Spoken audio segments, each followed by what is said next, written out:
Okay, so this is the question that we have.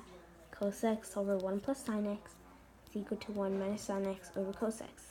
So as I said last class, we want the top to become a 1 minus sine x, right? So we're going to work with the left side until we're stuck and you have to go to right, like you know. So we want 1 minus sine x on the top. So we're gonna basically multiply a 1 minus sine x over 1 minus sine x. Because if you think about it, that's like multiplying a 2 over 2, which is basically equal to 1, which is like if you multiply this by 1 and this by 1, it's the same thing. So it doesn't really matter. So we're gonna do that. Cos x over 1. Okay. 1 plus sine x. And I'm going to multiply by 1 minus sine x over, remember, we're working with the left side, so it's 1 minus sine x. Remember, hey, aren't you multiplying a whole different value? But it's not a whole different value, it's basically equal to 1, because it's like multiplying 2 over 2, which is basically 1. And if you multiply this by 1, it doesn't really change anything, so it doesn't really matter. It doesn't change the values or alter the equation in some way. It's just written as a different form. Okay, so we want this at the top, so that's why we multiplied it. So now we have cos x, 1 minus sine x, over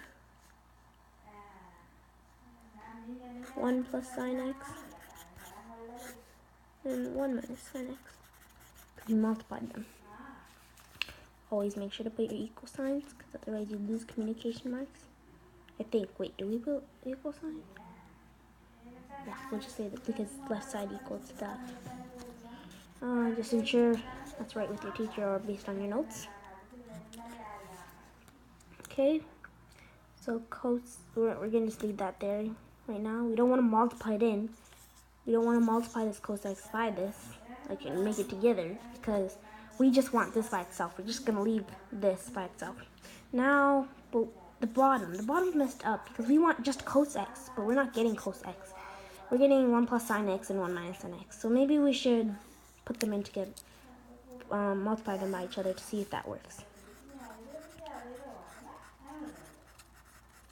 Okay, so if we did that, it would be 1, then minus sine x plus sine x, so it would be, so it would be 1 minus sine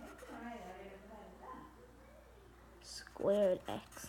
It's basically FOIL is what I just did right now, but like I did 1 multiplied by 1, which gave me 1, and if I did 1 it would be minus sine x.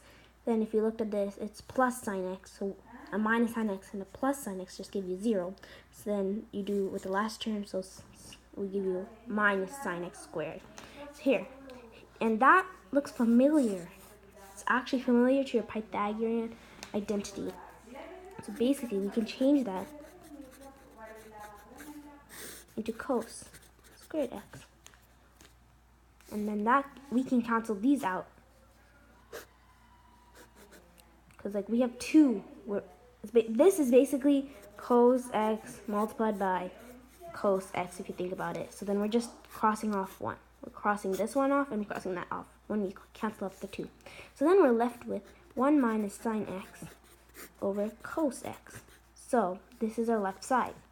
And basically, as you can see, our left side, therefore, our left side is equal to our right side, because our right side is equal to this. So that's how you do that question.